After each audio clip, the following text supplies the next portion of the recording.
గోల్కొండలో ప్రతి సంవత్సరం వినాయక మండపాలకు లడ్డూ ప్రసాదాన్ని ఉచితంగా పంపిణీ చేస్తున్నామని రఘునాథ్ తెలిపారు. లడ్డూ తయారీ సందర్భంగా ప్రత్యేక పూజలు నిర్వహించి లడ్డూ తయారీని ప్రారంభించారు. తయారు చేసిన లడ్డూలకు పూజలు నిర్వహించి మండపాలకు అందజేస్తున్నామన్నారు. చిన్న గన్నాదులను ఏర్పాటు చేసే వారికి చిన్న లడ్డూలు, పెద్ద గన్నాదులు ఏర్పాటు చేసే వారికి పెద్ద లడ్డూలను అందిస్తామన్నారు. మండపాలకి మనము లడ్డు పంపడం జరుగుతుంది. 150 మండపాలకు గాను లడ్డు పంపడం జరుగుతుంది. ఎందుకంటే అందరు కూడా చందాలు ఇస్తారు. ఆ చందాల రూపంలో కాకుండా నేను నా వంతుగా నేను లడ్డూలు ఇద్దామనుకున్నాను. అది కొన్ని ఏళ్ళ నుంచి కూడా నేను ఈ యొక్క ప్రోగ్రాం నిర్వహిస్తున్నాను.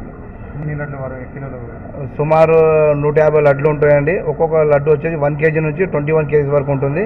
దాదాపు 150 మండపాలకు నేను ఇవ్వడం జరుగుతుంది.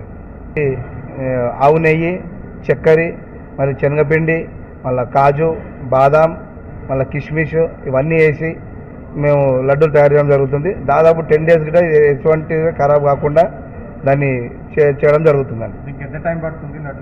దాదాపు 2 days పడుతుందండి. 2 days ఇవాళ స్టార్ట్ చేస్తే ఎల్లుండి నైట్ వరకు కంప్లీట్గా తయారయ్యి దానికి ఒక బట్టలు వేసి కట్టి నిలువించి దాన్ని టైట్గా పెట్టేసినాక మళ్ళీ ఎల్లుండి పండుగ రోజు మార్నింగ్ మేము అన్ని మండపాలకు ఇవ్వడం జరుగుతుంది. ఇక్కడ కార్వాన్ ప్రజలందరూ కూడా నేను ఒకటే కోరుకుంటున్నాను, పండుగ రోజు మీరు అందరూ కూడా ఎంతో భక్తి శ్రద్ధలతో మనం ఈ యొక్క గణేశ పూజలు చేసుకుంటున్నాం కాబట్టి అందులో భాగంగా నేను తెలియడం ఏంటంటే మీరందరూ కూడా ఈసారి మెడలో కండువ వేసుకోండి.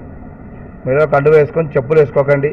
ప్లస్ ఇంకోటి మా గణేశ మండపం కాడ ఒక డ్రమ్ పెట్టండి. డ్రమ్లో వాటర్ పెట్టుకొని కాళ్ళు కడుక్కొని ఎవరు వచ్చినా సరే కాళ్ళు చేతులు కడుక్కొని గణేశునికి దర్శనం చేసుకోనికి అనుమతి ఇవ్వాల్సిన కోరుతున్నాను. అలాగే ప్రతి ఒక్కరు కూడా కండువ వేసుకొని ప్లస్ చెప్పులు వేసుకోకుండా 9 రోజులు కూడా నిష్ఠగా పూజ చేయాలని చెప్పి నేను కోరుకుంటున్నాను.